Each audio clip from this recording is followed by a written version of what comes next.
Muhyiddin sebut. Dia cerita pasal Akta Lambat Parti. Sebab apa dia cerita?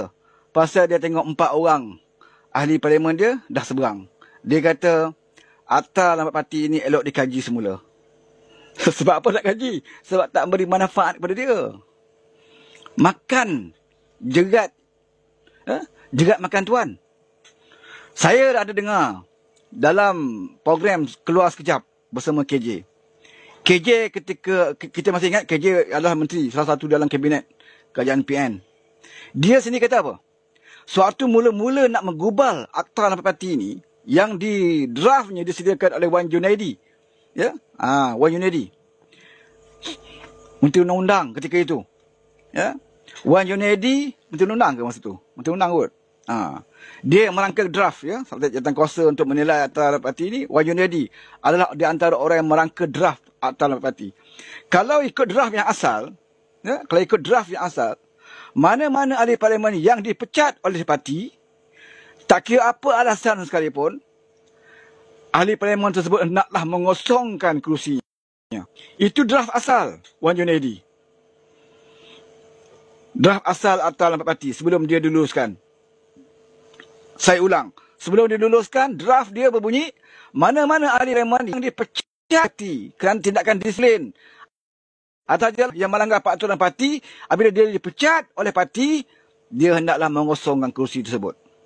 Itu draft asal. Tetapi KJ kata apa? Sewaktu bawa dalam kabinet, dibentangkan draft itu dalam kabinet, yang paling ramai membantah adalah daripada Parti Bersatu. Kepimpinan Bersatu tidak terima mana-mana ahli yang dipecat itu perlu mengosongkan kerusi. Bersatu tak mau terima.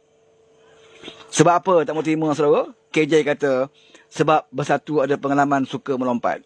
Bila suka melompat, dia takut undang-undang itu akan terkena pada diri dia. Maka dia tak terima. Sebab itulah yang berlaku sekarang ini.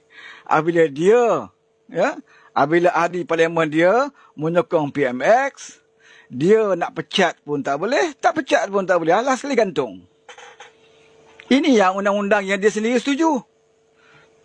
KJ kata undang-undang ni Bersatu sendiri setuju.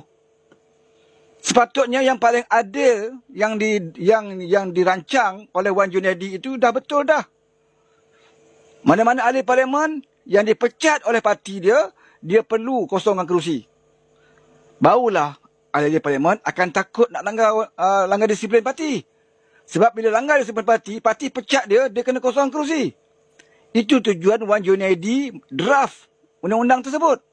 Tapi waktu itu masuk kabinet, kepimpinan Bersatu, majoritinya tak mau terima. Akhir sekali Tuhan tunjuk, ya, undang-undang yang kamu tak mau terima itu, ya, telah pun memakan parti kamu sekarang. Sebab itu dia tidak ada pilihan. Ya? Kalau 4 ahli parlimen itu, kalau Bersatu pecat, sebagai ahli Bersatu, 4 orang ini tidak perlu kosongkan kerusi. Mereka tak perlu kosong kerusi. Bahkan dia bebas untuk pilih mana-mana parti yang dia nak masuk. Contohnya Kuala Kangsar. Kalau parti Bersatu pecat ahli parlimen Kuala Kangsar, ahli parlimen Jeli, Gua Musang ataupun Labuan, 4 orang ni. Kalau Bersatu pecat dia, 4 ni tidak perlu kosongkan kerusi, dia akan menjadi ahli parlimen bebas. Bila dia jadi ahli parlimen bebas, dia berhak pilih mana parti yang dia nak masuk.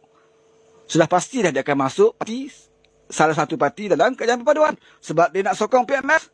Sama ada dia masuk PKR, DAP, Amanah ataupun UMNO Bersatu Nasional. Bila dia masuk parti UMNO Bersatu Nasional atau Keadilan, maknanya Bersatu akan kurang kerusi. Parti-parti UMNO Bersatu Nasional, Keadilan dan sebagainya akan menambah kerusi. Sebab itu Bersatu tidak pecat mereka. Bersatu hanya gantung mereka. Macam gantung tak bertali lah. Macam saya sebut awal-awal tadi. Ya, macam suami, dia nak mengenai bini dia, dia tak nak cerai. Dia tak nak cerai kan. Tapi dia biar gantung tak bertali. Jadi bini dia ni tak boleh nak nikah lain. Ya, nak bersama suami tak boleh, nak menikah pun tak boleh. Itu dipanggil menzalimi isteri. Macam ini, Bersatu buat dia menzalimi 4 orang ni. Sekarang ni 4 ahli parlimen ni sudah jadi zombie. Kalau orang tanya, apa status 4 orang ni? Status dia adalah zombie. Ya, tidak bertuan. Ya, nak masuk parti ni tak boleh. Sebab dia masih ahli parti. Kalau dia masuk parti ni, dia masih ahli parti. Bersatu, dia kena kosongkan kerusi. Dia kena kosong kerusi. Sekarang ni dia tidak boleh masuk mana-mana parti. Dia nak keluar parti Bersatu, dia kena kosongkan kerusi. Sebab itu, dia akan jadi zombie selama 4 tahun. Yang kat Labuan tu, 6 tahun. Ya? Yang lagi 2 ni, saya tak pasti berapa tahun. Ya, daripada 4 tahun Kuala Kangsar, Labuan 6 tahun tak salah saya. Yang ini mungkinlah, ya, 12 tahun ke, dia akan semakin lama semakin tinggi. So, ya? Jadi ini Tuhan nak tunjukkan kepada parti Bersatu, ya, tentang apa yang kamu bayangkan, ya, apa yang kamu mahukan sebenarnya telah makan diri kamu sendiri.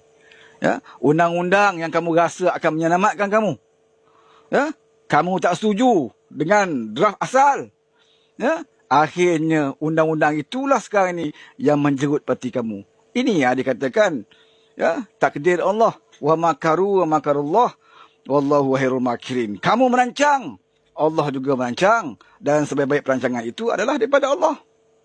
Ya, itulah perancangan Allah sekarang. Kamu ingat kamu bijak. Kita buat undang-undang ni sebab kamu nak mudahkan kamu melompat. Akhirnya tak sempat kamu nak melompat, anak buah kamu melompat dulu. Ya, nak pecat dia pun tak boleh.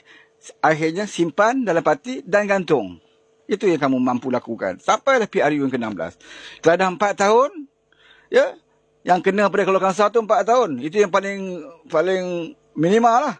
Yang Labuan 6 tahun. Maknanya 4 tahun, 6 tahun, otomatik lah mereka akan jadi zombie sampai penilaian PRU 16. Otomatik. Dan hari ini bila dia dah terasa bahawa senjata makan tuan, dia dah mula cari alasan. Ya, nak menghilangkan rasa malu, nak menghilangkan, ya, tentang maruah parti Bersatu. Dia dah begitu teruk sekarang ini, maka dia pun cari alasan untuk nak meyakinkan orang ramai bahawa 4 orang yang yang menyokong PMX itu adalah mereka-mereka yang telah diugut dan ditawarkan jawatan. Itulah yang didendangkan. Ya? Dendang dengan mulut dan liu saja. Ya, gagal buktikan. Ya, dah berapa hari duk sebut, tapi tak buat report polis. Tak ada report SPRM. Semalam mesyuarat kata nak report. Ya. Den Cirit ni kalau ikut janji dia banyak, ya. Dulu pun dia kata dekat Anwar tuduh kami yang makan duit judi, kita akan saman.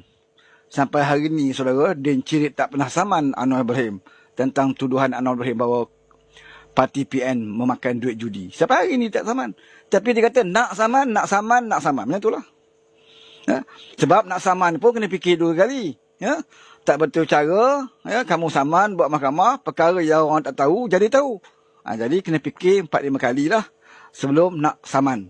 Ya? Nah, walaupun dicabar ada Anwar Ibrahim, kalau saya dianggap penipu, Anwar kata saman saya. Muhyiddin kata Anwar membuat tuduhan yang jahat. Fitnah Anwar, fitnah jahat, saya akan saman dia. Sebab sudah tak saman. Ya? Sudah tak saman. Jadi kali ini pun kita nak tengok lah. Jangan janji lagi. Ya, dalam mesyuarat Bersatu semalam, ya, mesyuarat tergempar. Siap ada ikrar setia lagi. Kena panggil ikrar, saudara. Ya? Dalam parti keadilan, kami tak pernah mengamalkan ikrar setia kepada pimpinan. Tak ada. Berlakulah lompat. Ya, dalam keadilan pun berlaku juga orang lompat. Ya, berlaku juga orang lompat. Yang lompatan terbesar sekali ialah geng-geng semurid. Sehingga menjatuhkan kerajaan PH, itu lompatan yang terbesar. Sebelum itu ramai yang dah keluar. Ya, yang dah keluar. Lokman Adam pun keluar. Tanya Lokman tu. Walaupun sekarang dah bersama dengan Kerajaan Berduan, tapi dulu dia keluar. Ya, Izam Makno ramai keluar. Walaupun waktu itu ramai yang keluar, kita tidak pernah mengumpulkan ahli parlimen Wakil Rakyat untuk berikrar setia dengan parti. Sebab apa? Kita nak kepada kualiti, ya, pimpinan yang ada, bukan kerana paksaan dan juga sumpah-sumpah setia ini. Ya, kita yakin bahawa yang ada dalam parti inilah orang yang konsisten dan istiqamah dengan parti. Tak perlu kita kumpulkan mereka untuk bersumpah setia dengan kepimpinan. Sebab itu keadilan tak pernah buat benda ini. Tetapi kenapa Muhyiddin buat? Kenapa Din cerita